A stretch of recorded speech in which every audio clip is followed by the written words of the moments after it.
우리가 읽은 이 말씀을 바탕으로 저주보다 기도보다 큰 은혜라는 제목을 삼아서 함께 말씀을 나누고 함께 기도하겠습니다. 오늘 우리가 읽는 이 말씀의 내용은 우리가 불과 며칠 전에 읽었던 말씀이죠. 이상하게 제가 쭉 말씀을 이렇게 읽다 보면 우리가 읽는 그 부분하고 이렇게 서로 내용이 이렇게 접목이 될 때가 많다 하는 것을 느낄 때가 있습니다. 우리 요즘에 이제 말씀을 쭉 한 장씩 읽어가는데 7장을 오늘 새벽에 읽었어요. 그죠? 네, 우리가 8장 있는데 우리가 공동체 성경 읽기를 따라서 읽어가는 본문이 오늘 역대하 5장, 6장에 해당이 돼요. 그래서 6장에 있는 말씀 중에 한 부분을 읽고 여러분과 잠깐 말씀을 함께 나누고 싶은 것입니다. 오늘 우리가 읽은 이 말씀의 내용은 성전 건축을 완공하고 성전 봉헌식을 하면서 솔로몬이 하나님께 온 백성들을 모아놓고 하나님 앞에 손을 벌려서 기도하는 이 기도의 간구 가운데 한 가지입니다. 7가지의 간구의 내용을 올려드려요. 첫 번째 간구의 내용은 개인적인 그런 기도에 해당이 된다면, 두 번째부터 7번째 이루는 그 간구의 내용들은 공동체적이고 국가적인 그런 간구의 내용을 담아서 솔로몬이 하나님 앞에 올린 기도입니다. 그 중에 우리가 읽은 이 본문은 마지막 7번째에 해당되는 간구의 내용입니다. 어떤 간구의 내용인가 하는 것을 우리가 살펴보기 전에 이 내용들이 솔로몬이 처음 이렇게 간구한 내용은 아니었다는 것을 우리가 확인할 수 있어요. 언제 이와 비슷한 이야기를 우리가 살펴보게 되냐면 모세 시대 때 하나님께서 이스라엘 백성들과 언약을 체결하시고 그 언약에 따른 축복의 내용들이 어떠한 내용들이고, 반면에 언약을 배반하게 될 때 그들이 받게 될 저주의 내용이 어떤 내용들인가 하는 소개에서 이 내용이 거의 비슷한 내용들이 소개되고 있다는 것을 우리가 알 수 있다는 겁니다. 언약적인 저주라고 부르는 내용입니다. 그래서 이 내용이 모세가 기록한 성경 중에 두 곳에서 비슷한 내용이 확인이 되는데, 가장 먼저 확인되는 내용은 시내산에서 하나님이 자기 백성과 맺으신 언약에서 확인됩니다. 시내산 언약이라고 부르는 것이고요. 그리고 나서 약 40여 년 세월이 흘러갑니다. 그 40여 년 세월은 광야 생활을 했던 때죠. 광야 생활을 마치게 되면서 이스라엘의 첫 세대, 애굽에서 나온 첫 세대가 거의 다 이 광야에서 죽음을 맞게 되고, 광야에서 주로 태어난 모든 세대들이 또 이스라엘 자손을 이루고 있는 때입니다. 40년이 지나서 그들이 이제 가나안 땅 정복을 앞두고 모압 평지에서 또다시 하나님이 옛적 첫 선조들에게 하셨던 그 말씀의 내용을 또다시 이들에게 들려주죠. 이때 기록한 성경이 신명기입니다. 신명기는 두 번째 주어진 율법을 기록한 말씀이다. 이렇게 우리가 그 뜻을 알고 있는 부분입니다. 그래서 모압 언약에서 또 이 내용들이 소개되고 있다는 겁니다. 그래서 실상 내용에 큰 차이가 없어요. 40년이 지나고 난 이후에 내용에 큰 차이가 없다 하는 겁니다. 그 언약의 내용이 같기 때문에 그렇죠. 그 내용이 어디 소개가 되냐면요, 시편이 아니라 신명기입니다. 신명기 28장 36절 37절 말씀에 우리가 확인할 수 있겠는데, 그 내용들을 여러분들이 한번 찾아보시면 좋겠습니다. 신명기 28장은 우리가 복과조주로 잘 알고 있는 유명한 장이죠. 특별히 우리가 읽은 28장 36, 37절에 이르는 내용은 저주에 덧붙여지고 있는 내용이다 하는 것을 우리가 알 수 있겠습니다. 구약성경 306쪽 전후가 되는데, 신명기 18장 36절 37절 말씀을 한번 제가 읽어 드리겠습니다. 한번 잘 눈으로 보시고 들어보세요. 여호와께서 너와 내가 세울 내 임금을 너와 내 조상들이 알지 못하던 나라로 끌고 가시리니 내가 거기서 목석으로 만든 다른 신들을 섬길 것이며 여호와께서 너를 끌어가시는 모든 민족 중에서 내가 놀람과 속담과 비방거리가 될 것이라. 언약의 저주 가운데서도 가장 혹독한 저주의 내용이 소개되고 있는 부분입니다. 이 내용이 먼저 소개가 됐다는 겁니다.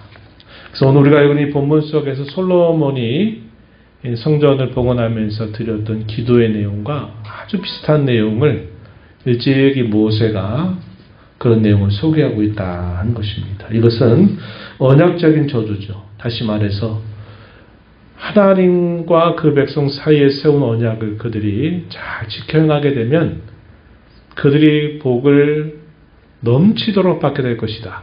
그러나 그 언약을 배반하게 되면 모든 저주가 그 백성들에게 닥칠 것이다 하는 내용 중에서 여기 소개되고 있는 내용이 바로 그겁니다. 너와 내 조상들이 알지 못하던 나라로 끌어가실 것이다. 거기서 목석으로 만든 다른 신들을 섬길 것이다. 그리고 끌려가는 그 민족들 가운데 놀람과 속담과 비방거리가 될 것이다. 멸시와 조롱을 당하게 될 것이다 한 겁니다. 그리고 46절 폈으니까 조금 더 뒤로 가서 보시면 비슷한 말씀이 또 소개됩니다. 46절에 보면 이 모든 저주가 너와 내 자손에게 영원히 있어서 표징과 훈계가 되리라 이런 말씀을 했습니다. 놀람과 속담과 비방거리 또 46절에서는 표징과 훈계가 될 것이다 이렇게 말했어요. 다음 세대를 향한 이런 것이 된다 하는 말씀이 소개되고 있는 부분입니다. 그리고 나서 오늘 이제 본문으로 오시면 또 비슷한 내용들을 이 솔로몬이 기도하는 중에 표현하고 있다는 것이죠. 본문으로 한번 다시 돌아와 볼까요? 역대하 6장 36절 이하에 이렇게 소개가 됩니다. 한번 내용을 한번 다시 보세요. 제가 읽어보겠습니다. 주께 범죄하지 않는 사람이 없사오니 그들이 주께 범죄함으로 주께서 그들에게 진노하사 그들을 적국에게 넘기심에 적국이 그들을 사로잡아 땅의 원건을 막론하고 끌고 간 후에 뭘 말합니까? 우리가 읽었던 신명기 18장에 소개되고 있는 같은 내용이 여기 솔로몬의 기도 가운데 등장하고 있다고 하는 겁니다. 어떤 내용일까요? 솔로몬이 기도했던 내용은 만약에 이러한 일들이 있게 될 때 그들이 깨닫고 하나님 앞에 기도한다면 하나님이 그 기도를 하늘에서 들으시고 죄를 용서해달라라고 기도하는 내용 안에 소개되고 있는 겁니다. 먼 미래에 혹시 이런 일이 있게 되거든 그때 하나님 백성들이 깨닫고 하나님 앞에 용서를 구하거든 하나님이 백성들의 죄를 용서해달라고 간구한 내용입니다. 그래서 범죄하여 하나님의 진노를 받아서 포로로 끌려가게 된다. 이 내용들이 소개되고 있어요. 그런데 막상 이 역대기가 기록되고 있는 때는 언제냐면 바벨론 포로 이후입니다. 바벨론 70여 년 포로 생활 이후에 이 역대기 상하의 말씀이 기록이 됐어요. 이 말씀을 읽을 때 그 당시에 귀환한 이스라엘 자손들이 봤을 때는 이게 언제적 이야기입니까? 이미도 이렇게 이루어졌던 일이로구나 하는 것을 깨닫게 되는 내용이죠. 야, 이쪽에 모세가 율법을 통해서 우리에게 이렇게 언약의 저주에서 경고했던 내용이 그리고 앞서서 솔로몬이 성전을 봉헌하면서 하나님 앞에 올렸던 기도 가운데 언급되었던 그 내용이 우리 가운데서 그대로 이루어졌구나 하는 것을 그들이 깨달으면서 이런 내용들을 보게 된다는 겁니다. 그런데 이 말씀을 읽게 될 때 생각해 보니까 이 언약의 저주가 분명히 실현되었지만 그 언약의 저주 때문에 그들이 완전히 엎드러지고 완전히 사라져버린 것이 아니었다는 것을 그들은 깨닫는 거죠. 다시 말하면 그들에게 선언된 언약적인 저주보다도 하나님께서 우리를 여기까지 붙들어 두셨구나 하는 것을 보여주고 있다고 하는 것입니다. 또 솔로몬이 성전을 봉헌하면서 올렸던 그 기도의 내용이 이루어져서 너무나 안타깝지만 다시 돌아보니까 솔로몬이 그때 기도할 때 어떻게 기도했습니까? 범죄하여 적국에게 포로로 끌려가서 거기 있을 때 돌이켜서 자신들의 죄를 고백하고 하나님 앞에 용서해 주시기를 간구하면 하나님이 하늘에서 들으시고 이 백성의 죄를 용서해 달라고 솔로몬이 기도했는데 바벨론에 끌려갔던 사람들이 솔로몬이 기도한 대로 과연 했을까? 물론 깨닫는 경우가 있었어요. 그죠? 시편이라든지 이런 걸 보게 되면 바벨론 그발 강가에다가 자신들이 성전에서 연주했던 악기들을 나무에다가 걸어둡니다. 왜냐하면 대적들이 놀리는 거예요. 야, 너희 하나님께 예배할 때 사용했던 그 악기 한번 우리 앞에서 한번 연주해봐라. 이렇게 말하는 겁니다. 멸시하고 조롱하는 거죠. 너희가 섬긴 하나님이 너희를 이렇게 되도록 내버려뒀다고 이런 식의 멸시와 조롱을 당하게 되는 것을 싫어해서 악기를 바벨론 강가에다가 걸어놨다고 이렇게 말하는 거예요. 차라리 내 입이 붙어서 그들에게 아무 말도 하지 않게 해달라라고 이렇게 간구하는 내용이 시편에 기록이 되고 있는 겁니다.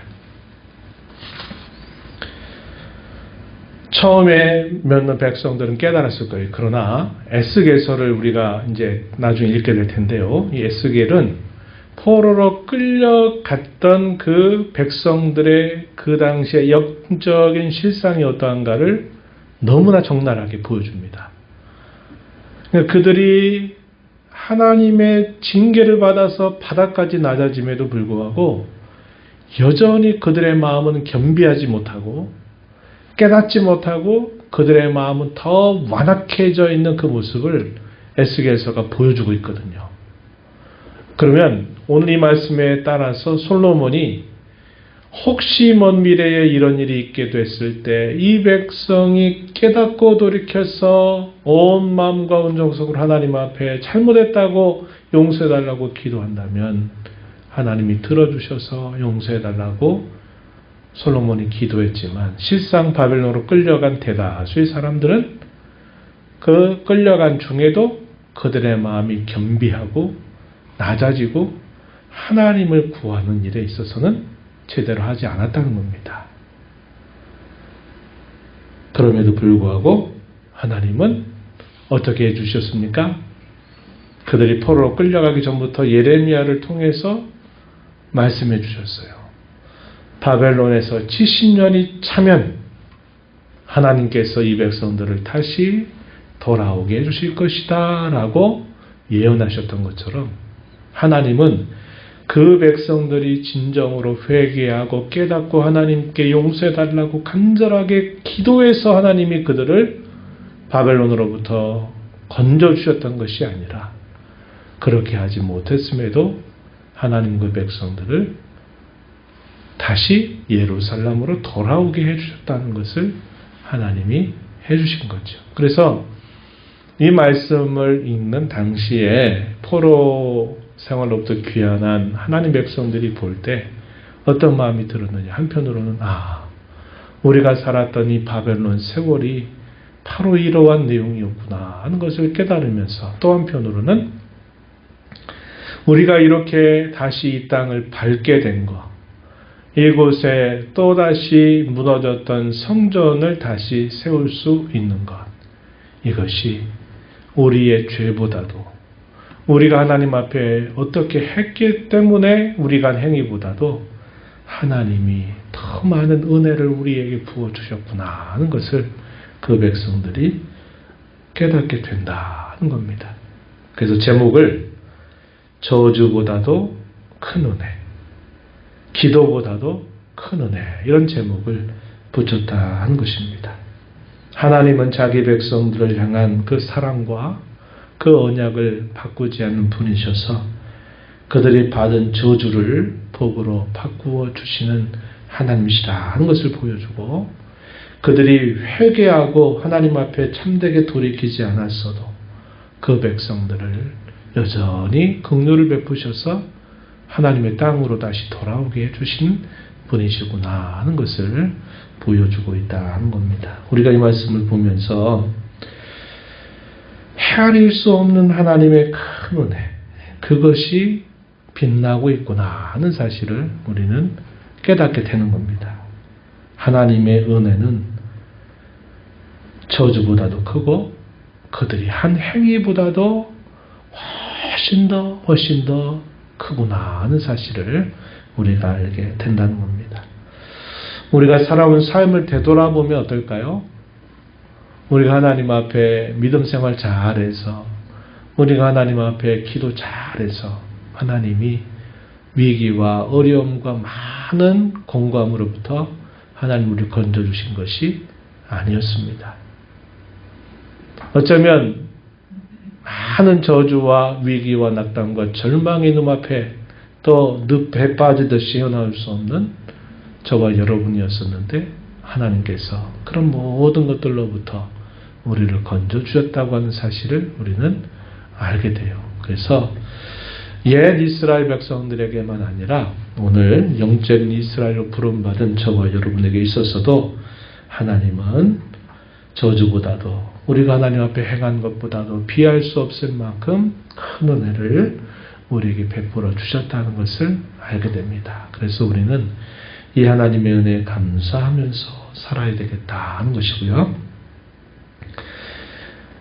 역대기의 말씀을 기록된 하나님 백성들이 읽을 때, 옛날에 미래에 이런 일이 있게 되기를 바라지 않았는데 이 일이 다 우리 가운데 그렇게 이루어졌구나 하는 것을 보면서 뭐가 된다고 그랬느냐면 표징과 훈계가 될 것이다. 신명기 18장 46절에서 그렇게 표현한 것처럼 오늘 우리에게 있어서도 이것은 하나의 교훈이 된다는 겁니다. 어떤 교훈일까요? 우리가 성공한 일, 하나님 앞에 성공하고 잘한 일보다 실패가 너무나 많았다고 하는 것, 우리가 하나님 앞에 그의 말씀을 따라 의를 행한 것보다도 그의 말씀을 어기고 살았던 범죄가 많은 자들이라고 하는 사실을 우리는 알게 된다는 겁니다. 우리가 그런 사람인 줄 우리가 알아야 돼요. 이걸 알면 어떻게 해야 될까요? 하나님 앞에 겸손해야만 합니다. 하나님, 아무것도 아닙니다. 우리가 참 하나님 앞에 행한 것이 없고 하나님 앞에 부끄러운 것만 행했던 자들입니다. 하나님, 제가 뭘 한 것이냐 이렇게 말할 수 있는 것이 아무것도 없습니다. 우린 그렇게 고백할 수밖에 없다는 거예요. 겸손해야 된다 이 말입니다.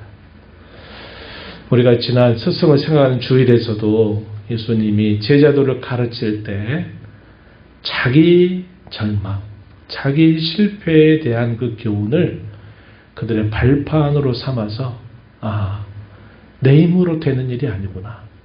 나는 할 수 없구나.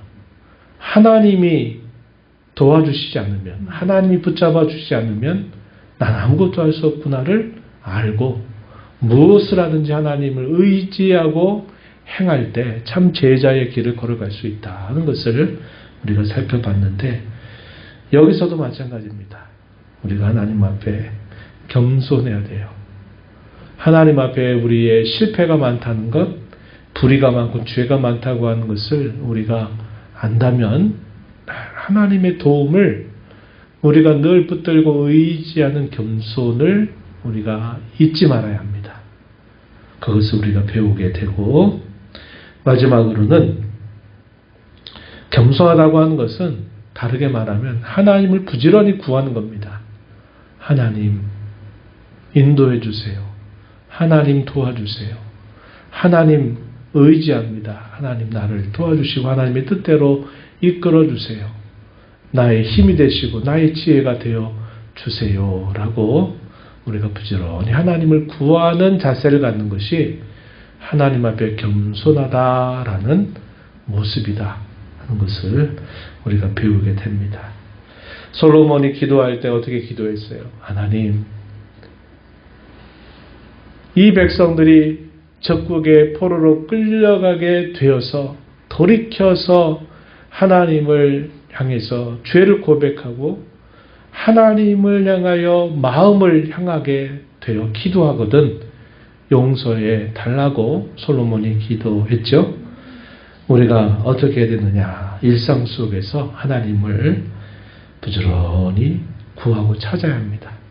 필요할 때만 찾는 것이 아니라 우리가 어떤 일을 행하기 전부터 하나님의 인도를 구하고 그분의 뜻을 구하고 그분을 도우심을 구하고 그분을 의지하며 겸손히 행하는 그런 신앙의 자세를 갖고 살아가는 것이 하나님의 은혜를 아는 자에 마땅한 본분이다. 이것을 우리 마음에 간직하면서 살아가는 저와 여러분이 되기를 진심으로 바랍니다.